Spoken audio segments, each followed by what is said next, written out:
Bismillahirrahmanirrahim.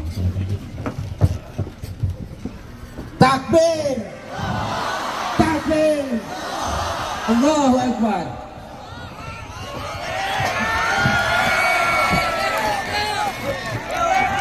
Allahumma shalli wa sallim wa barik alaihi.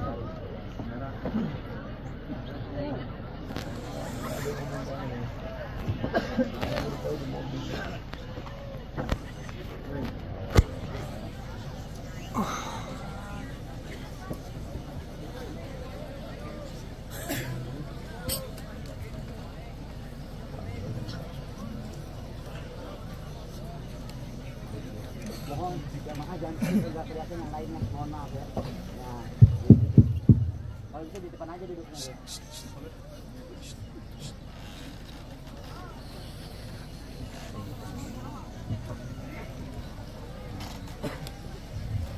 Assalamualaikum warahmatullahi wabarakatuh.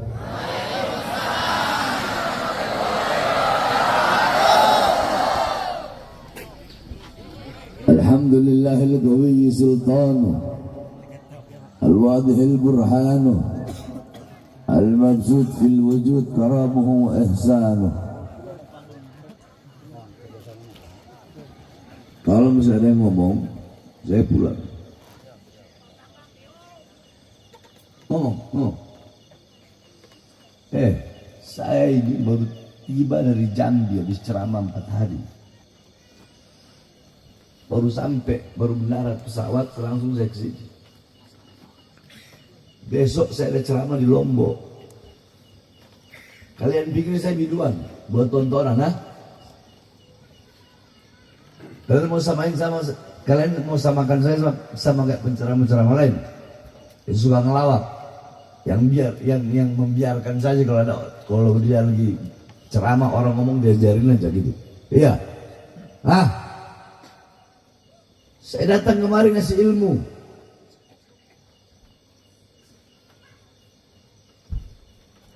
Makanya kenapa saya paling marah kalau lagi ada orang ceramah pada ngomong, pada berisik. Itu namanya nggak menghargai ilmu. Nggak usah kalian hargai saya, nggak usah. Tapi hargai ilmu yang saya sampaikan. Saya tanya, yang butuh ilmu siapa? Saya apa kalian? Jawab. Kalian kan yang butuh ilmu. Mau ngomong apa mau diam? Jawab yang keras. Iya, majelis ilmu kalian bikin kayak konser.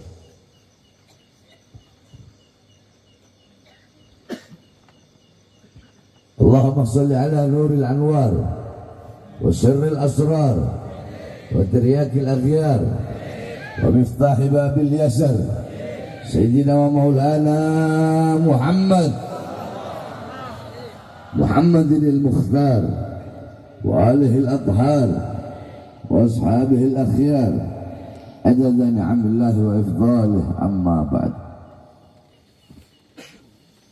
Yang saya cintai, yang saya muliakan segenap para alim ulama, para habaib, para kiai, para ustadz, para ajengan, para sesepuh, para tokoh masyarakat, segenap aparat pemerintah, wabil khusus sahibul hajat, murid saya 20 tahun jadi murid saya ini, dari dia masih umur 7 tahun. Itu saudara Haidar nama aslinya Bayu. Saya ganti Haidar. Dulu masih ngaji Safina, Salamut Taufik, Mukaddimatul Hadramiyah. Saya dapat orang Pelabuhan Ratu.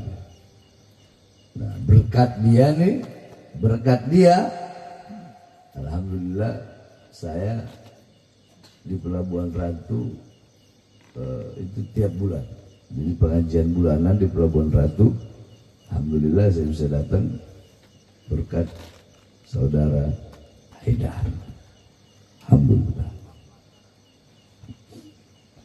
Jadi beliau yang menjadi salah satu wasilah. Bulan kemarin kan di daerah mana itu? Cikadu. Yang murid saya meninggal di Tenggelam. Bulan ini ada 2. Tadi di mana tuh? Tadi di Bantar Gadung. Bantar Gadung. Ini Ciklet. Di Solo. Nah, insya Allah nanti bulan depan kita ke Pelabuhan Ratu. Beserta yang saya cintai, yang saya muliakan, seluruh masyarakat hadirin hadirat, bapak-bapak, ibu-ibu, khususnya para pemuda-pemudi umat baginda Nabi besar Muhammad yang selalu dimuliakan oleh Allah Subhanahu wa Ta'ala. Saudara-saudara, pada kesempatan yang mulia ini saya ingin menyampaikan 2 hal. Saya ingin menyampaikan 2 perkara, yang dimana 2 hal ini, 2 perkara ini saya anggap penting untuk dibahas dan untuk umat dan masyarakat tahu. Yang pertama, saudara-saudara, pemuda-pemudi Indonesia, generasi-generasi ke depan, putra-putri bangsa Indonesia yang merupakan generasi ke depan, saat ini sedang darurat LGBT. Bapak-bapak, ibu-ibu, tahu LGBT? Tahu nggak? L apa?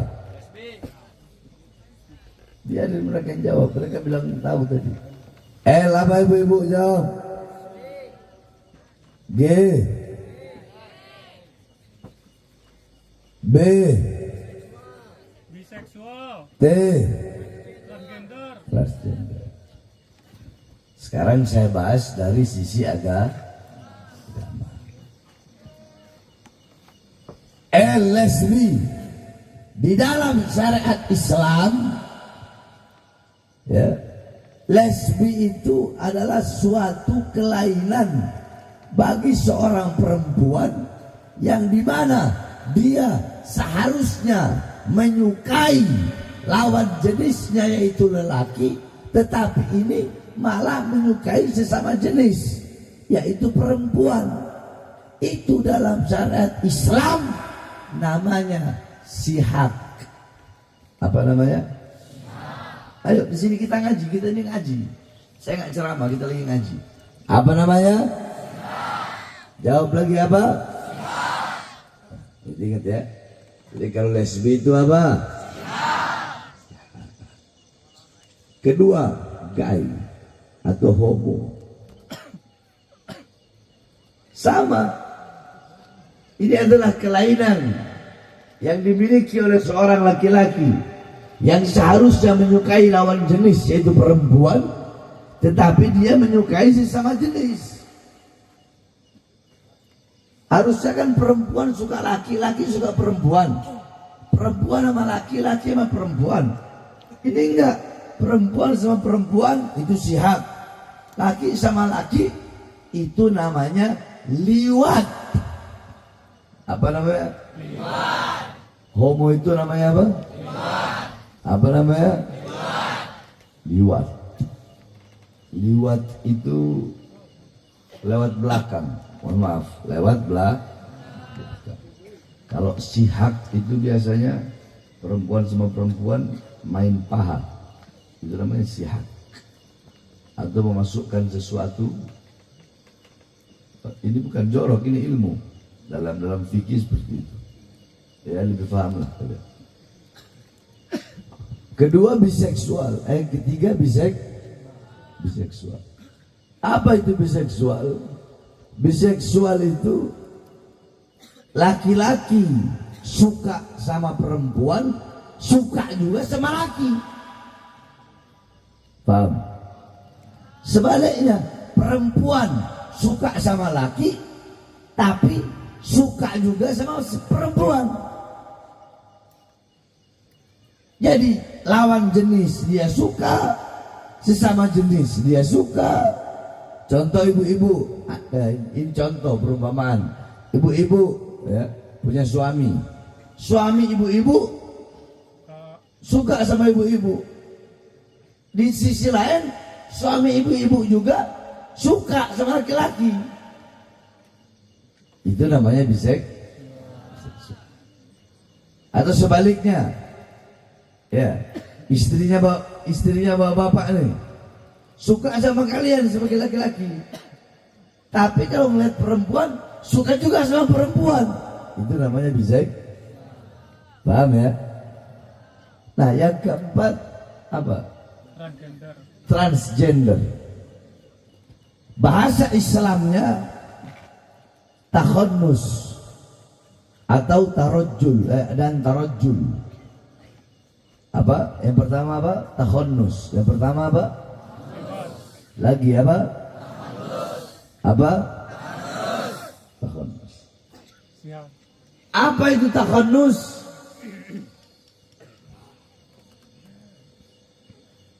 Apa itu takhannus?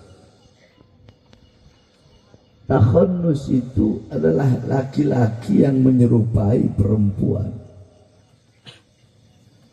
Laki-laki pakai baju perempuan, ada yang disuntik-suntik gitu ya, ya kan?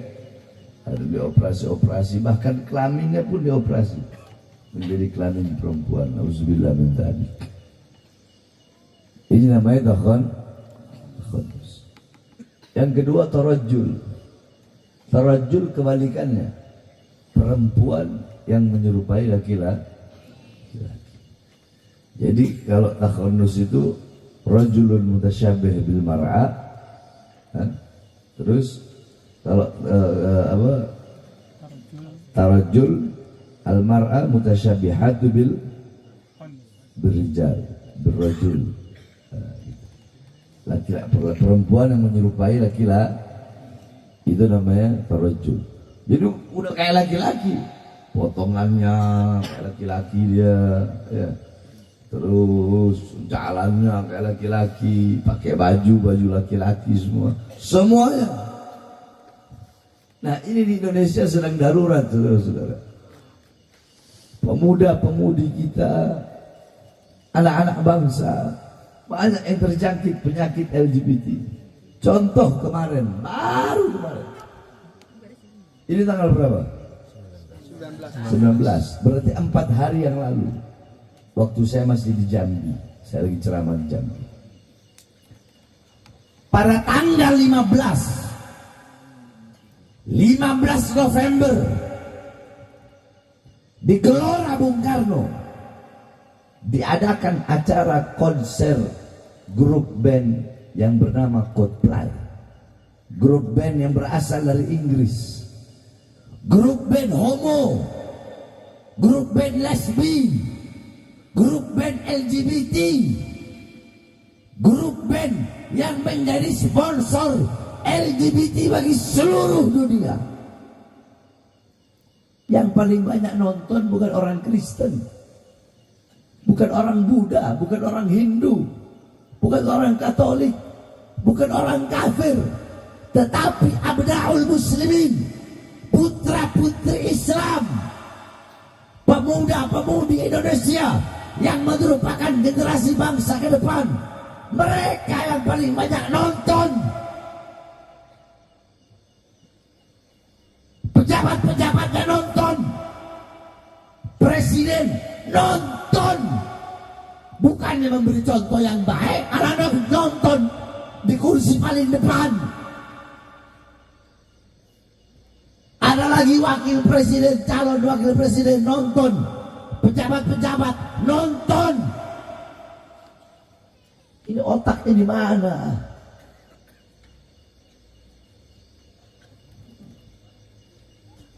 Tahu Menteri Sandiaga Uno tahu? Saya kalau ngomong sebut-sebut nama.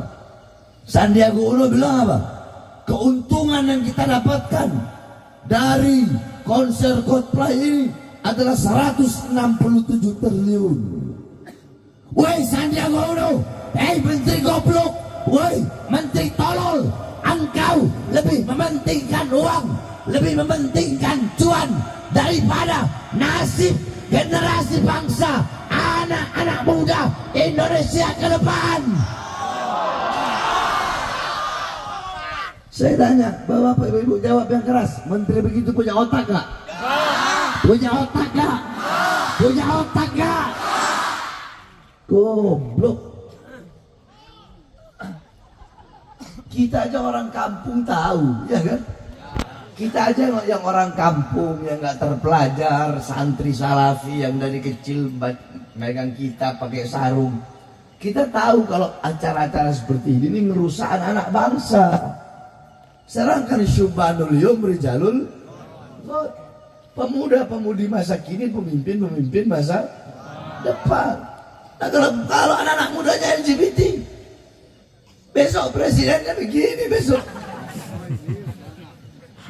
Saya tanya, ibu-ibu mau anaknya jadi lesbi? Yang keras mau? Mau anaknya jadi homo? Mau anaknya sodom? Mau anaknya jadi transgender? Mau anaknya biseksual? Mahfud MD pakai ngomong lagi, sok jagoan. Mahfud MD, tahu Mahfud MD kan? Saya pasang badan, saya akan turunkan seluruh aparat keamanan untuk menjaga konser Coldplay. Untung aja pas itu saya lagi di Jambi.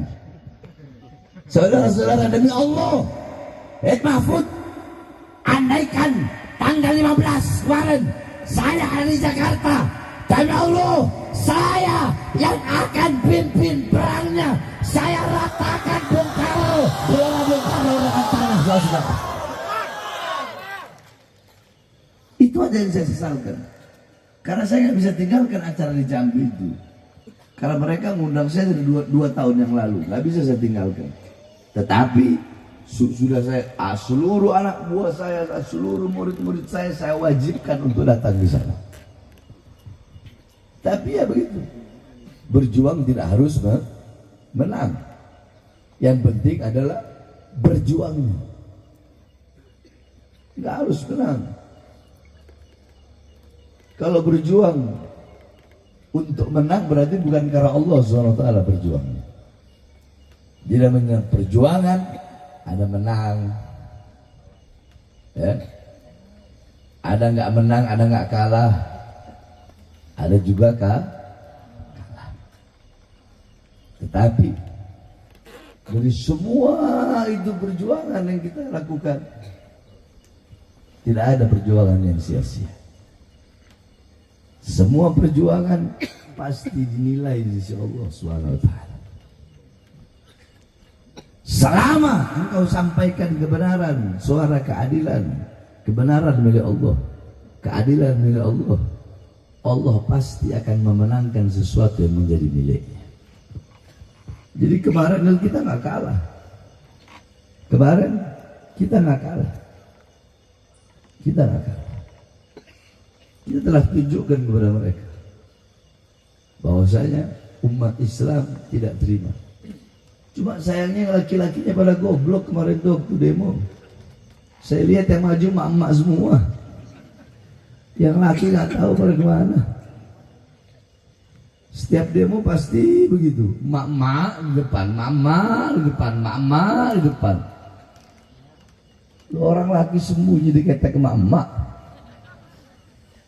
Itu yang pertama yang saya sampaikan. Paham Bapak-Bapak? Paham Ibu-Ibu? Paham ya? Paham ya? Yang kedua dan terakhir, saya tutup dengan doa. Mohon maaf, karena saya lagi capek, lambung saya lagi sakit sekali. Ini musim-musim pemilu, betul? Ini tahun-tahun pemilu, betul? Betul? Nah, saudara-saudara, tahun depan capres, pemilihan jangan sampai salah di dalam memilih pemimpin. Suara-suara kalian yang besok akan menentukan nasib bangsa ke depan. Suara-suara kalian yang menentukan Indonesia akan menjadi negara yang baik atau negara yang buruk, negara yang sejahtera atau negara yang tidak sejahtera, negara yang adil atau negara yang terpuruk, negara yang berdiri sendiri, negara yang tidak butuh kepada negara-negara yang lain, negara yang tidak punya utang, negara yang dimana tidak butuh kepada Amerika, tidak butuh kepada Cina, tidak butuh kepada Inggris, tidak bergantung kepada negara-negara lain, tetapi negara yang berdiri dari sendiri. Kalau bisa Amerika, Cina, mereka yang bergantung kepada Indonesia. Kalau bisa mereka yang tunduk sama Indonesia. Nah, itu bisa terjadi karena suara-suara kalian. Suara-suara kalian yang menentukan itu semua, saudara-saudara. Apakah kita bakal dapat pemimpin yang baik atau pemimpin yang buruk, pemimpin yang adil atau pemimpin yang zalim? Semua tergantung suara-suara kalian.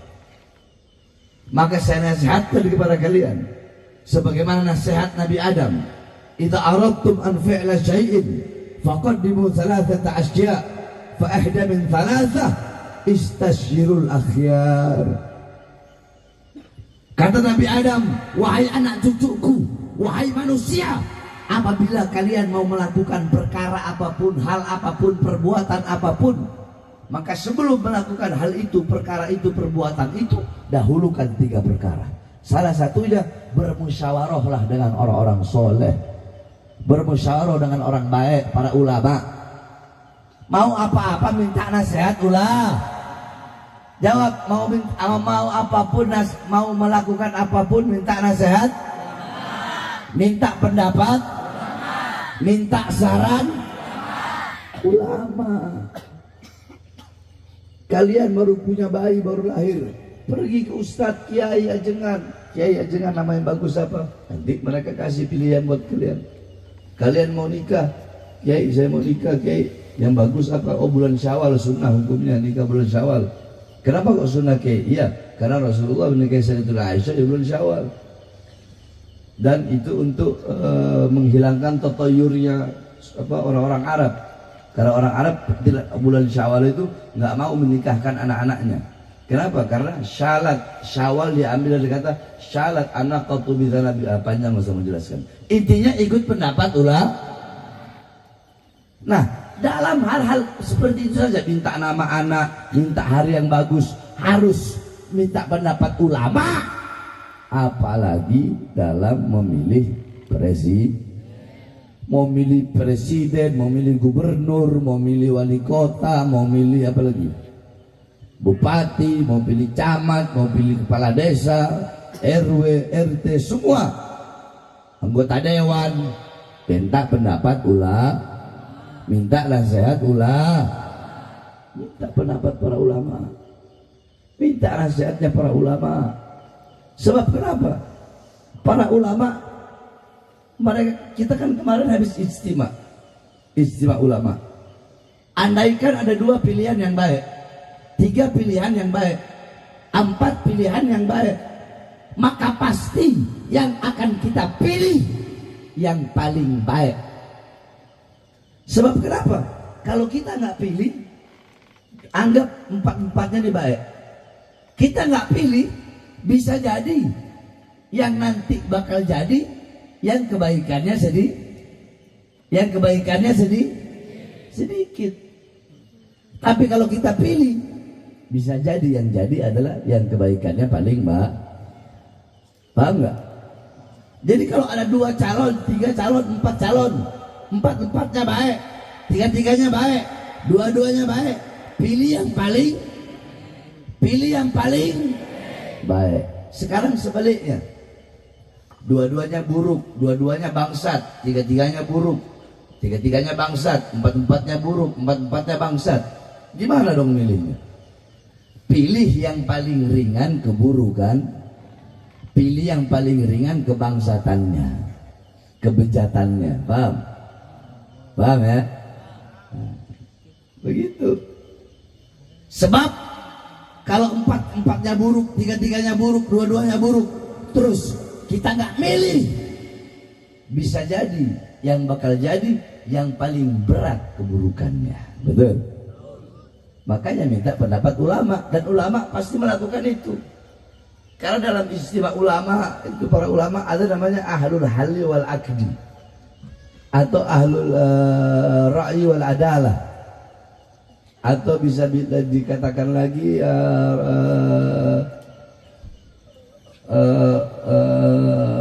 Raisul Ummah. Ada banyak kata-katanya, tapi yang paling dikenal itu dalam kitab Ahkamus Sultaniyah itu namanya Ahlul Halli wal Aqdi. Ahlul Halli wal Aqdi hum dusyauka was-satwa war-ra'yi wa tadbiri fil bilad. Jadi ahlul halli wal aqdi itu mereka adalah orang-orang yang punya kekuatan. Mereka punya wibawa yang sangat besar. Mereka punya pendapat-pendapat yang kuat di suatu negeri. Nah, itu ahlul halli wal aqdi. Dalam pendapat yang lain, ahlul halli wal aqdi dusyauka was-satwa alladzina annas fi yani annas haulahum minal ulama war ru'asa wa wujuhun nas. Ahlul halli wal aqdi itu adalah orang-orang yang punya kekuatan, kehormatan, yang dimana mereka dikelilingi oleh manusia, kayak para ustadz, para kiai, para habaib. Di mana-mana manusia berkumpul di tengah-tengah mereka, dari kalangan ulama atau dari kalangan para pemimpin-pemimpin, ruasa, atau wujuhun nas, atau tokoh-tokoh manusia, tokoh-tokoh masyarakat. Ini namanya ahlul halli wal aqdi. Siapa? Mereka lah yang bisa mengikat, dan mereka juga lah yang bisa melepas. Maksudnya apa? Mereka yang bisa bilang, oh udah kita satu suara, dia jadi pemimpin. Atau kita jadi suara semua, dia nggak boleh jadi pemimpin, dia yang jadi pemimpin. Itu ahlul halli wal aqdi telah ada dari zaman Sayyidina Umar bin Khattab ketika beliau wafat. Nah, ada sahabat-sahabat ahlul halli wal aqdi sehingga mengangkat Sayyidina Utsman bin Affan. Paham? Paham? Nah, sebab kenapa? Tahun pemilu ini, ya, nanti lihat, nanti coba ibu-ibu lihat ya. Tiba-tiba Mak Banteng pakai jilbab langsung ini. Betul? Betul? Iya. Karena banyak pejabat-pejabat sekarang, ketua-ketua partai sekarang, ya, istri-istri ketua partai, istri-istri capres, istri-istri pejabat-pejabat itu yang dekat-dekat dengan capres itu, mereka kalau mau pemilu begini tiba-tiba mendadak jadi santriwati, pakai jilbab, pakai abaya, udah pakai jilbab rambutnya kelihatan lagi, datang ke masjid, betul, datang ke musola, betul, datang ke mondok pesantren, betul. Begitupun laki-lakinya, capresnya, calon gubernurnya, semuanya pakai sarung, mendadak santri. Ada yang jadi iklan bintang wudhu, betul. Butuh sama rakyat mereka kalau ada maunya doang.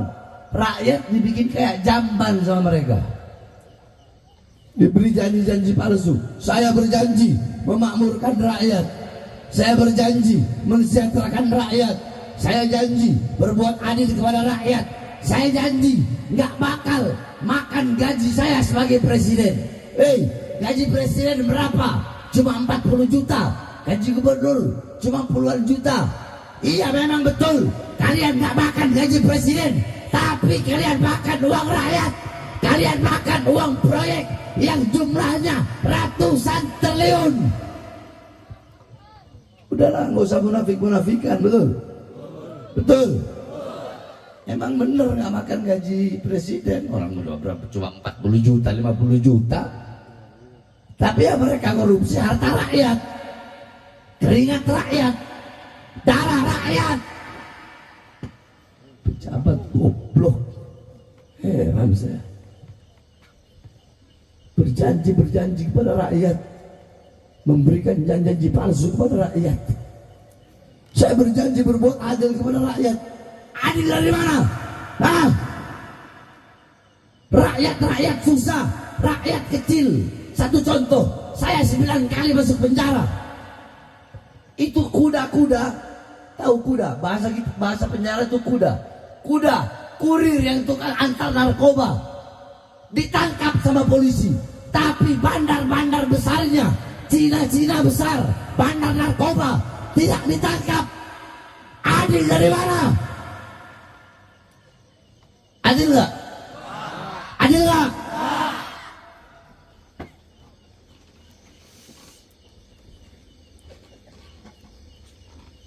Jangan kalian mau bilang adil sama rakyat. Nggak ada adil sama rakyat.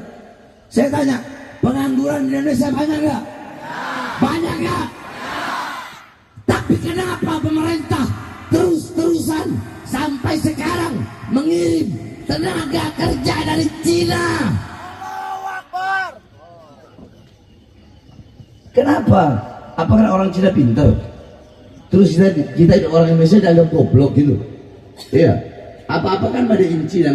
Kasbi aja made in Cina, PPC ada made in Cina sekarang. Cina bisa bikin telur palsu, bisa bikin, makanya dikirim terus. Kalian beri janji palsu kepada rakyat. Adil, di mana letak keadilan? Ibu-ibu, seorang ibu-ibu yang cuma nyuri kayu, kalian hukum berapa tahun?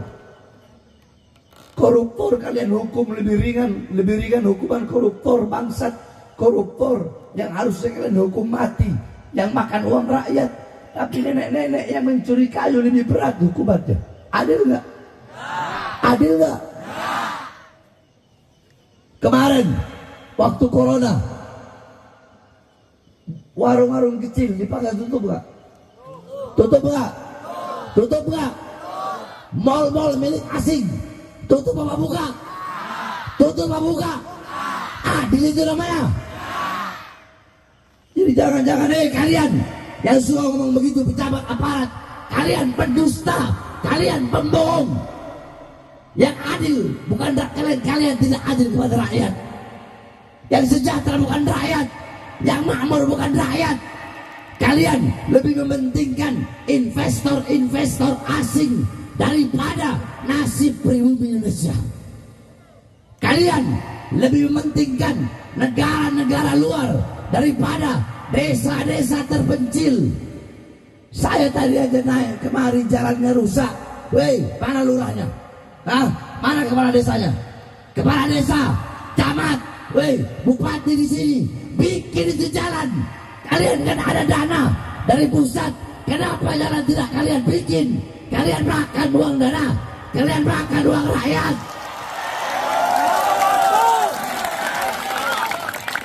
Pokoknya masyarakat di sini, setelah saya sampaikan ini kepada lurah, camat, bupati, kalau dalam waktu 1 minggu jalanan nggak dibikin, ya sekarang pakai mulut, besok bukan pakai mulut, pakai batu. Datang kantor lurahnya, datang kantor kecamatannya, siap datang, siap datang. Siap datang. Hei lurah, hei kepala desa, hei camat, hei bupati, dengarkan. Ini suara rakyat, suara masyarakat. Masa jalanan aja rusak kayak begitu nggak dibikin? Gimana kasihan bapak ibu kalau lagi licin jatuh apa segala macam? Otak kalian di mana? Jadi pejabat itu melayani rakyat, bukan semena-mena kepada rakyat, betul? Betul. Makanya saudara-saudara, kenapa kok saya berkali-kali masuk penjara? Karena karena inilah saya. Saya sampaikan suara-suara kebenaran, suara-suara keadilan. Saya lawan kezaliman. Kalian mau tahu saya di mana? Tidak ada sejarah Ustadz Kiai Habib dari zaman Indonesia dulu, Indonesia berdiri, mungkin sampai nanti akhir zaman nggak ada satu Ustadz Kiai Habib yang pernah dipenjara di Nusa Kambangan kecuali saya. Itu penjara di tengah laut, saudara-saudara. Kamarnya cuma 1 meter, lebarnya 1 meter, buat sholat, di belakangnya kasur, belakang kamar mandi 1,5 meter. Pencetannya, tombolnya itu semua pakai komputer. Selama di situ hanya lihat 2 warna, warna merah baju dan celana panjang, sama warna abu-abu, nggak ada warna lain. Banyak yang gila, banyak yang mati. John Kay aja nggak kuat di situ. Tapi saya kuat di situ 7 bulan. Kenapa? Saya punya Allah. Setiap mau keluar, dirantai tangan saya. Dari rantai tangan, borgol tangan, nyambung sampai borgol perut. Dari borgol perut, nyambung sampai borgol kaki. Saya tanya, saya penjahat? Penjahat? Teroris? Bantan narkoba? Koruptor? Maling uang rakyat? Merugikan negara? Terus kenapa saya dibawa ke Nusa Kambangan? Hanya gara-gara ceramah saya. Katanya ceramah saya memprovokasi masyarakat. Mau tahu ceramahnya apa? Saya bilang begini, waktu itu baru bebas. Saya bilang, "Hei Presiden, kenapa rakyat engkau kurung dalam rumah PSBB, nggak boleh keluar, tapi tidak kalian berikan kebutuhan pokoknya?" Itu provokator. Itu provokasi apa pembelaan? Provokasi apa pembelaan? Tapi katanya meresahkan itu. Ini masyarakat itu meresahkan. Meresahkan apa pembelaan? Terus yang kedua saya bilang, banyak pengangguran di Indonesia. Kenapa di masa corona tenaga kerja kalian kirim dari Cina ke daerah Morowali sana? Salah saya ngomong itu. Provokasi itu. Hah? Meresahkan? Atau pembelaan? Hah? Kurang keras? Yang terakhir saya bilang, warung-warung kecil milik pribumi kalian tutup, mal-mal asing, perusahaan asing tetap kalian buka. Meresahkan? Provokasi? Atau pembelaan? Hah? Salah. Meresahkan. Meresahkan pejabat-pejabat zolim. Meresahkan pejabat-pejabat biadab. Baru 2 hari saya bebas. Gara-gara ceramah itu langsung saya dibawa ke Nusa Kambangan terus. Kan sudah bilang lidah saya ini kayak alkohol. Alkohol kalau kulit yang nggak ada luka kena alkohol, adem, dingin, panas atau luka? Apa sakit? Dingin kan? Kalau ada luka kena alkohol, sakit nggak? Siapapun, mau ustadz, mau kiai, mau habib, siapapun, pejabat, Kapolri, Panglima TNI, Presiden, anggota Dewan, siapapun, kalau dengar ceramah saya, hatinya ngerasa nggak enak. Oh, kok Habib ngomong begitu sih? Berarti di hatinya dia ada luka tuh, nggak bener tuh, biadab itu berarti, rusak hatinya itu. Tapi kalau pejabat yang soleh, pejabat bagus, pejabat yang nggak ada apa-apanya, ya hatinya biasa-biasa aja, betul? Betul, karena nggak ada luka. Saya nggak peduli saudara-saudara, mau tahan lagi, saya mau ditahan, mau dipenjara, pulang dari sini, silakan penjarakan saya, nggak apa-apa. Saya sudah muak dengan kezaliman, ketidakadilan, kesemenang-menangan kalian kepada bangsa dan rakyat Indonesia. Saya sudah tidak peduli lagi. Jangankan hanya di penjara, di penjara kecil. Sekarang, ya, jangankan cuma di penjara. Saya tidak peduli. Saudara-saudara, saya tidak peduli. Jangankan hanya di penjara. Demi bangsa, demi rakyat, demi NKRI, demi rakyat yang susah, rakyat yang kelaparan, rakyat kecil, demi bangsa, demi Indonesia. Jangankan hanya di penjara, nyawa saya, jiwa saya, darah saya murah harganya untuk tumpah, saudara. Allahu Akbar, Allahu Akbar, Allahu Akbar. Saya sampaikan kepada kalian, para pengkhianat-pengkhianat bangsa, kalian bisa memenjarakan jasad saya, kalian bisa memisahkan saya dengan anak dan istri saya, kalian bisa melakukan apapun kepada saya, meracun saya, menembak saya, membunuh saya, bisa kalian lakukan. Akan tetapi ada satu hal yang tidak akan pernah bisa kalian lakukan. Jasad saya bisa kalian bunuh, saya bisa jadi mayat, saya bisa kalian bunuh, bisa kalian penjarakan, bisa kalian racun, bisa kalian tembak. Tetapi demi Allah, suara-suara kebenaran, suara-suara keadilan yang selama ini saya nyalakan, yang selama ini saya sampaikan, tidak akan pernah bisa kalian padamkan sampai datangnya hari kiamat. Allahu Akbar. Makanya masyarakat di sini semua saya tanya, bapak-bapak, ibu-ibu, andaikan saya mati, siap lanjutkan perjuangan? Siap lanjutkan perjuangan? Siap lanjutkan perjuangan? Perjuangan tidak boleh berhenti. Satu Bahar bin Smith mati untuk agama, untuk bangsa, untuk rakyat. Demi Allah akan lahir 1 juta Bahar bin Smith yang rela mati membela bangsa dan rakyat Indonesia, saudara. Allahu Akbar. Indonesia merdeka, merdeka, merdeka. Allahu Akbar. Mudah-mudahan Allah berikan Indonesia pemimpin yang baik, pemimpin yang soleh, yang taat dan patuh kepada Allah. Amin, amin ya Rabbal.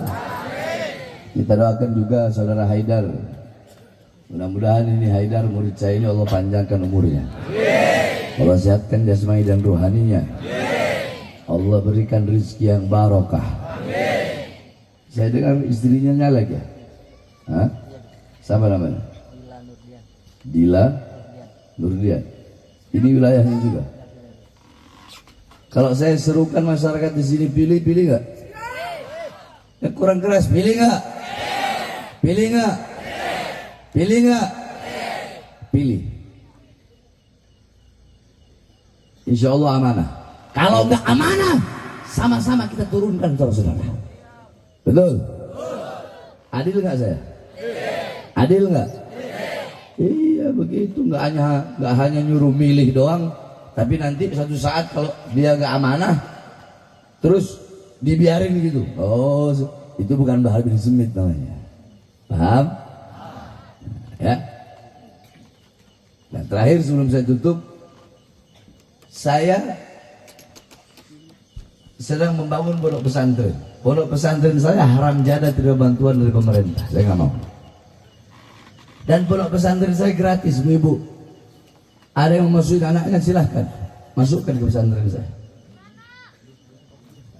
Di bawah? Di mana?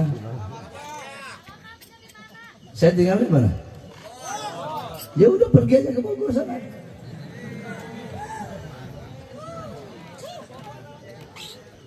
Kalian punya HP nggak? Punya HP?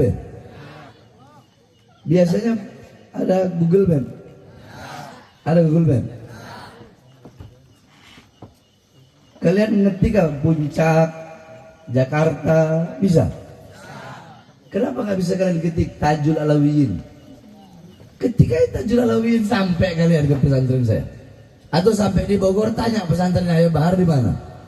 Nggak ada orang satu Bogor yang nggak tahu pesantren saya. Gratis, nggak bayar. Udah dikasih gratis, banyak nanya lagi kalian. Cuma bayar kitab-kitabnya aja. Masa kitab gratis juga? Nggak modal itu namanya. Paham? Paham? Jika ada mau masuk pondok silahkan masuk. Tapi ya itu, kalau masuk pesantren saya harus siap susah, siap capek, siap lapar, siap begadang, siap mental. Kalau nggak kuat mentalnya, udah wassalamualaikum. Makan sehari cuma 2 kali. Sengaja saya bikin lapar. Sebab kalau santri kebanyakan makan jadi goblok. Ngapalinnya susah, murojaah, mutolaahnya. Ya, jadi kalau ada mau masuk silahkan masuk. Cuma bayar kitab, bayar gamis, peci, uang bayar kitab, gamis, peci, kasur, sama bantal. Udah, itu aja yang bayar. Semalam dapat lemari gratis. Selain itu nggak ada. Yakni orang kan biasanya kalau mondok masuk daftar sekian puluh juta ya kan.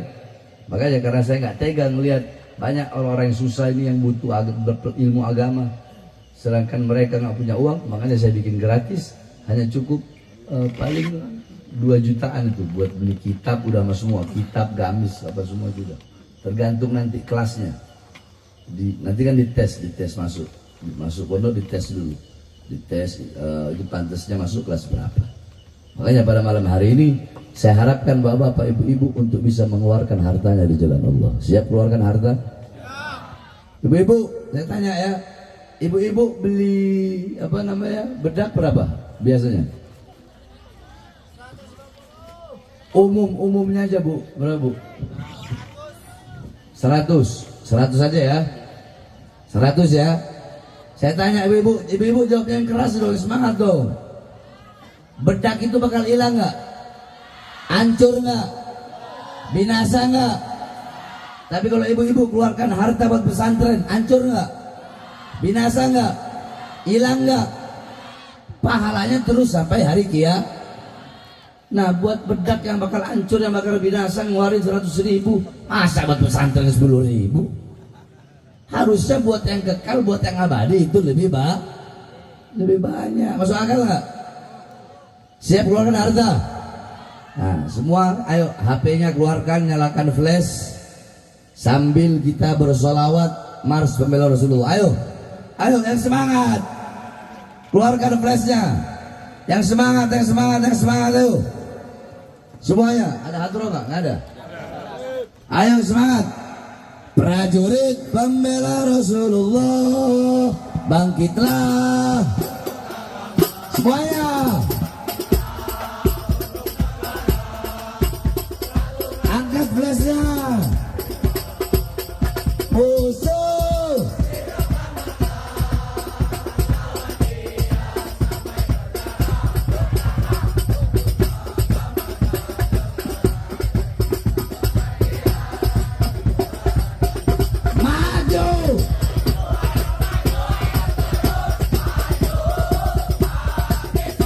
pengkhianat bangsa, kami berjanji demi Allah rela be. Wahai prajurit,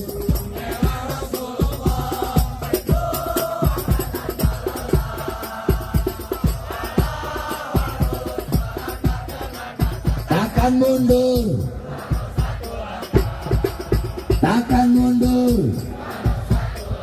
Sekali lagi, prajurit,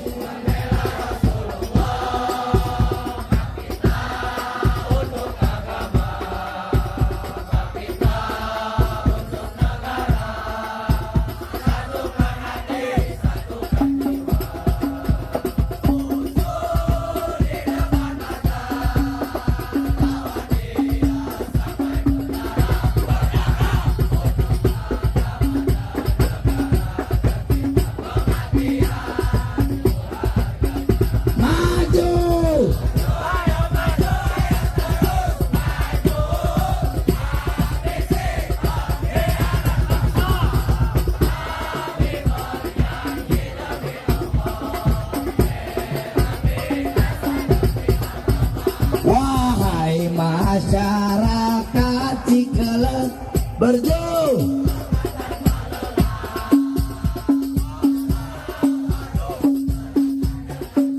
Takkan mundur.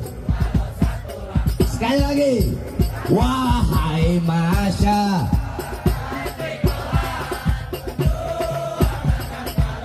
Yang keras.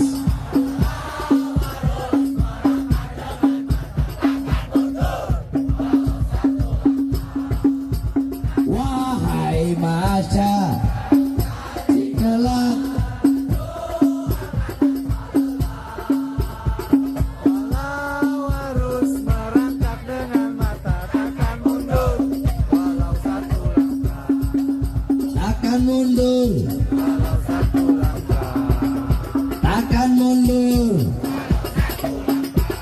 Saya tanya masyarakat Cikelet, untuk melawan pengkhianat bangsa, pengkhianat agama, koruptor, kezaliman para pejabat, lawan atau biarkan? Lawan atau biarkan? Lawan atau biarkan? Maju atau mundur?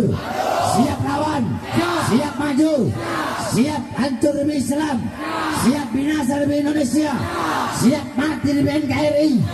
Siap mati demi Merah Putih? Allahu Akbar. Indonesia merdeka. Merdeka. Hidup rakyat. Hidup rakyat. Hidup masyarakat. Hidup Islam. Allahu Akbar. Yang terakhir kita doakan saudara-saudara kita di umat Islam Palestina dan para pejuang-pejuangnya, Hamas, mujahidin-mujahidatnya. Mudah-mudahan Allah berikan kemenangan. Amin. Fathun wa nasrun minallah qarib. Pertolongan dari Allah, kemenangan dari Allah dekat. Sebentar lagi Palestina insya Allah akan mendapatkan kemerdekaan. Amin ya Allah. Israel, Amerika, Inggris, Jerman, Perancis, negara-negara sekutu Israel, negara-negara sekutu Amerika, negara-negara Barat yang tutup mata ketika umat Islam Palestina dibantai, semoga mereka semua Allah hancurkan. Allah hancurkan mereka. Sebagaimana Allah menghancurkan kaum Nabi Allah Lut. Sebagaimana Allah menghancurkan kaum para nabi-nabi terdahulu, begitupun Allah hancurkan mereka. Saudara-saudara, kalian mau tahu, ibu-ibu, jikalau kalian dandanan kalian adalah bedak, dandanan perempuan Palestina adalah debu-debu peperangan. Perempuan di Palestina, ibu-ibu, kalau tidur pakai jilbab, tidur pakai jilbab. Ditanya kenapa tidur pakai jilbab, apa jawab mereka? Kami takut kalau kami sedang tidur, rumah kami kalau kami tidur nggak pakai jilbab, rumah kami dibom, kami mati dalam keadaan membuka aurat. Anak-anak kecil Palestina, kalau kalian mau tahu arti keberanian, arti perjuangan, lihat anak kecil Palestina. Dengan bermodalkan batu dan bermodalkan niat yang kuat untuk memerdekakan tanah airnya, mereka lawan tank Israel, serdadu-serdadu Israel dengan senjata lengkap. Mereka cuma bermodalkan batu, tanpa ada sedikit pun rasa takut di wajahnya, saudara-saudara. Makanya kita doakan benar-benar Allah berikan mereka kemenangan. Amin ya Allah. Kita nggak bisa ke sana berjuang bersama-sama. Setidaknya harta kita yang di sana. Harta nggak bisa. Terakhir adalah doa. Jangan cuma merasa biasa-biasa saja. Kalau ada orang yang merasa biasa-biasa saja, ketika umat Islam di Palestina dibantai oleh Israel, dia biasa-biasa saja, itu orang bukan umat Nabi Muhammad. Saya tanya, jawab yang keras. Di Indonesia pendakwah, Ustadz, Kiai, Habib yang ceramah itu jumlahnya puluhan ribu kan? Puluhan ribu kan? Saya tanya, yang membahas tentang Palestina banyak apa dikit? Banyak apa dikit? Berarti yang lain itu pendakwa-pendakwa yang nggak pernah membahas Palestina, merasa biasa-biasa saja, nggak pantas disebut pendakwa dan tidak pantas disebut umat Nabi Muhammad. Mudah-mudahan Allah kasih hidayah. Amin. Mungkin takut kali kalau bahas Palestina nggak dapat duit dari pejabat, nggak dapat duit dari pemerintah, makanya mereka nggak bahas. Nah makanya saya ikhtiar, kehati-hatian saya, waroknya saya tidak mau terima sesuatu apapun yang datangin dari pejabat. Sebab nanti kalau pesantren saya terima, Beb, itu pejabat itu zolim, kenapa kok dibiarin? Nggak enak saya menegur. Kemarin habis ngaji semen 500 sak. Banyak nggak yang gitu? Banyak nggak? Nah, makanya itu ikhtiar saya dan itu adalah waroknya saya. Ya. Dan kita doakan juga istri daripada saudara Haidar, mudah-mudahan jadi apa sih? Anggota DPR yang amanah insyaallah. Amin. Jadi dalam Islam kalau perempuan jadi anggota dewan boleh. Andaikan nyalonnya nyalon lurah, nggak bakal saya hadir di sini pun nggak bakal. Yang nggak boleh itu perempuan RT, RW, lurah, camat, bupati, wali kota, presiden. Ini nggak boleh karena pemimpin. Paham? Tapi kalau anggota dewan itu mereka wakil. Wakil siapa? Wakil rakyat. Sehingga boleh perempuan. Paham? Nanti kalau saya nggak jelasin, yang orang tahu ada orang yang bodoh kan begitu di media sosial. Oh gimana sih itu Habib kok perempuan? Oh padahal kan nggak boleh pemimpin perempuan. Ya goblok, nggak pernah belajar kitab. Percuma ngelayanin orang-orang seperti itu. Mudah-mudahan kalian semua duduk di sini dapat berkah. Amin. Rahmah. Amin. Maghfirah. Tidak keluar dari majelis kecuali Allah ampuni dosa-dosa kalian. Amin. Amin. Amin. Rabbal alamin. Surah Al-Fatihah.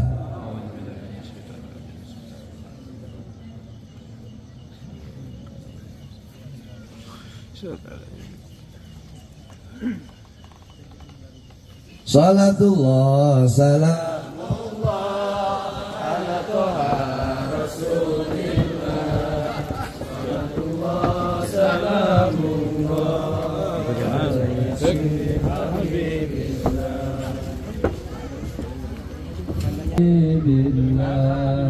صلاة الله سلام الله على رسول الله صلاة الله سلام الله على ياسين حبيب الله